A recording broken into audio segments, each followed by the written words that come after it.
गुजरात में भारी बारिश का कहर जारी है। वलसाड में औरंगा नदी का जलस्तर बढ़ गया है। निचले इलाकों पर मंडराया बाढ़ का खतरा। सुरक्षित स्थानों पर पहुंचाए जा रहे हैं लोग। इस तरह की जानकारियां गुजरात से सामने निकल कर आ रही हैं। तो निचले इलाकों पर बाढ़ का खतरा लगातार मंडराता हुआ गुजरात के अलग अलग इलाकों से ये तरह तस्वीरें सामने निकल कर आ रही है। और ये जो तस्वीर इस वक्त आप देख रहे हैं, ये गुजरात के वलसाड से है।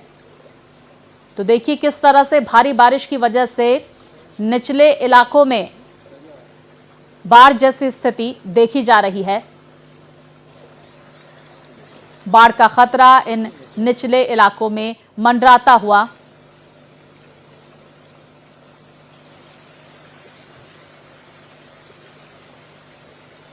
तो भारी बारिश का दौर जारी है।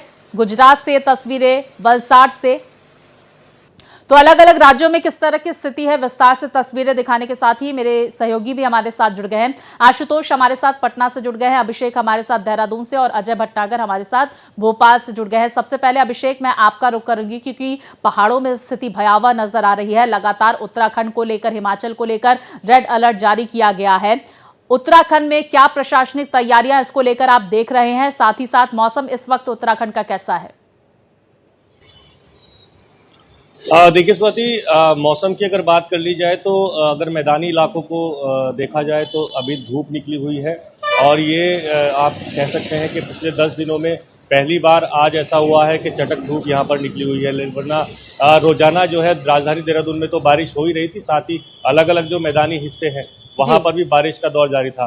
लेकिन दिक्कत सबसे ज़्यादा पहाड़ी क्षेत्रों में है, जहाँ पर लगातार बारिश हो रही है। और ख़ास तौर पर जो चारधाम यात्रा चल रही है वहाँ पर जो है यात्रियों को परेशान होना पड़ रहा है, यात्रा रोकी जा रही है।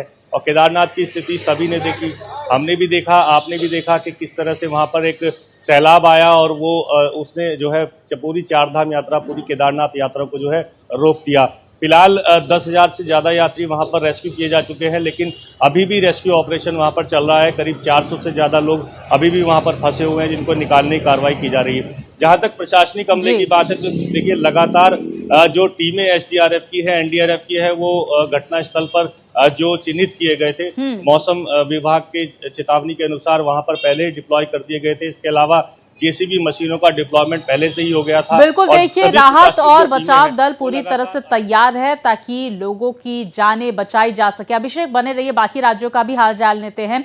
आशुतोष, मैं आपका रुख करूंगी। बिहार में इस वक्त किस तरह की स्थिति आप देख रहे हैं? भारी बारिश और बाढ़ का दौर लगातार जारी है। बेशक स्वाति, हम सबसे पहले तस्वीरों के जरिए दिखाएंगे कि गंगा किस तरह से उफान पे है। सैलाब का दृश्य है, आप तस्वीरों में साफ तौर पे देखिए।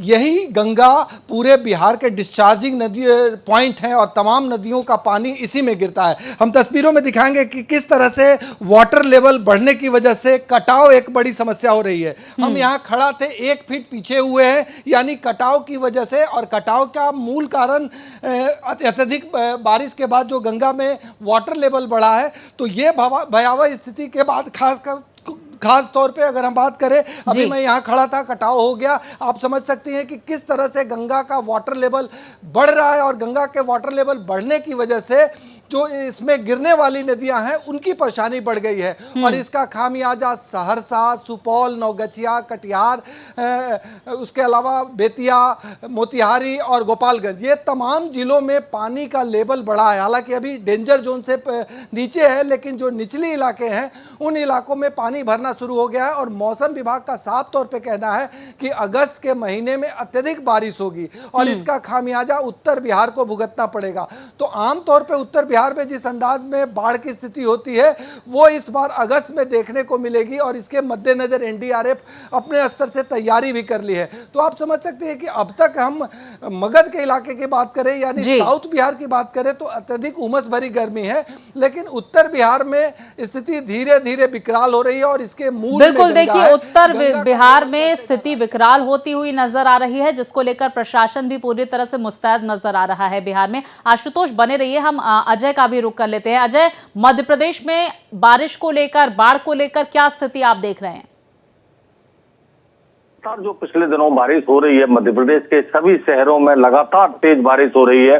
और आज भी 10 से ज्यादा शहर ऐसे हैं जहां अलर्ट जारी किया गया है लगभग येलो अलर्ट तो लगभग 40 शहरों में जारी किया गया है। अगर जी। भारी अत्यधिक बारिश अच्छा की बात अजय, करें, एक बड़ी जानकारी हम दर्शकों को दे रहे हैं, ये बड़ी खबर ग्राफिक्स के जरिए।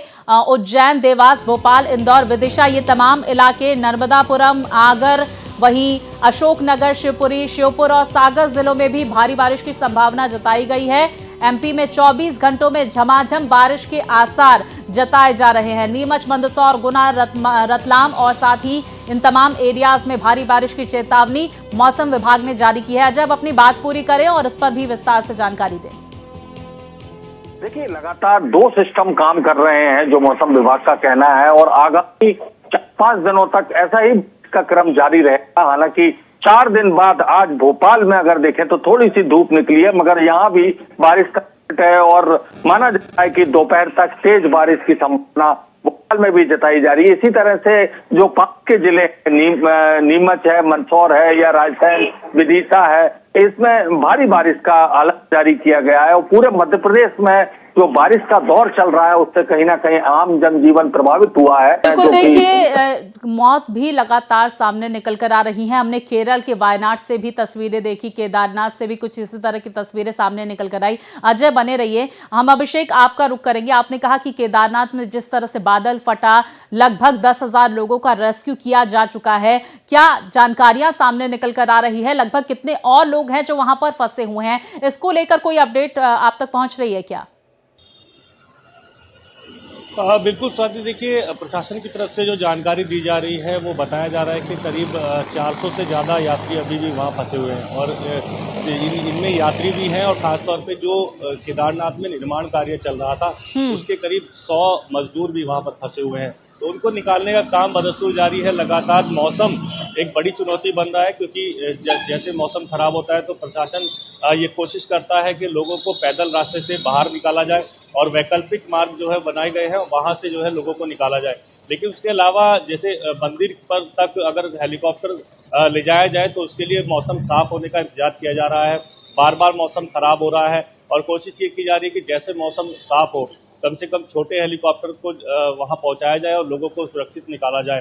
क्योंकि अगर मौसम साफ होता है तो जो चिनूक और साथ ही MI-17 हेलीकॉप्टर रेस्क्यू ऑपरेशन में लगा है तो वो अगर जाए तो जाहिर है कि जल्दी से जल्दी रेस्क्यू बिल्कुल उम्मीद यही की जा रही है कि जल्द ही ये रेस्क्यू ऑपरेशन संपन्न हो, सभी लोगों को सुरक्षित निकाला जा सके। आशुतोष, मैं आपका एक बार फिर से रुख करूंगी। आप दिखा रहे हैं किस तरह से तस्वीरें, लगातार नदी का जो प्रवाह है, जो लगातार उसका वेग है वो बढ़ता जा रहा है, क्योंकि बारिश का दौर लगातार जारी है, बाढ़ की स्थिति देखी जा रही है।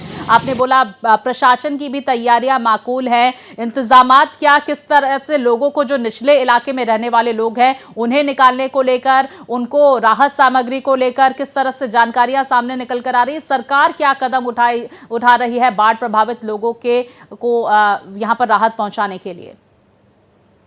बेशक स्वाति, बिहार को इस बार टाइम मिल गया है, क्योंकि आमतौर पे जुलाई में उत्तर बिहार पूरी तरह डूब जाता रहा है। इस बार फर्स्ट फेज में थोड़ी बहुत स्थिति विकराल हुई और NDRF की सक्रियता बढ़ गई। बीच में मौसम ने राहत दे दी और इसका फायदा बिहार सरकार को मिला। लेकिन जो अलर्ट है, जो मौसम विभाग का मानना है कि अगस्त भयावह होने वाला है, उसके मद्देनजर आपदा प्रबंधन विभाग, मुख्यमंत्री सचिवालय, जल संसाधन विभाग और NDRF चारों तरफ से सक्रियता बढ़ा दी गई है और प्रॉपर तरीके से उत्तर बिहार के उन इलाकों में जहां गंगा का प्रभाव बिल्कुल देखिए आशुतोष, कोशिश यही है कि जो प्रभावित लोग हैं उन तक जल्द ही रिलीफ पहुंचाया जाए। बहुत शुक्रिया आशुतोष, अजय, अभिषेक, आप तीनों का विस्तार से जानकारियां हम तक पहुंचाने के लिए।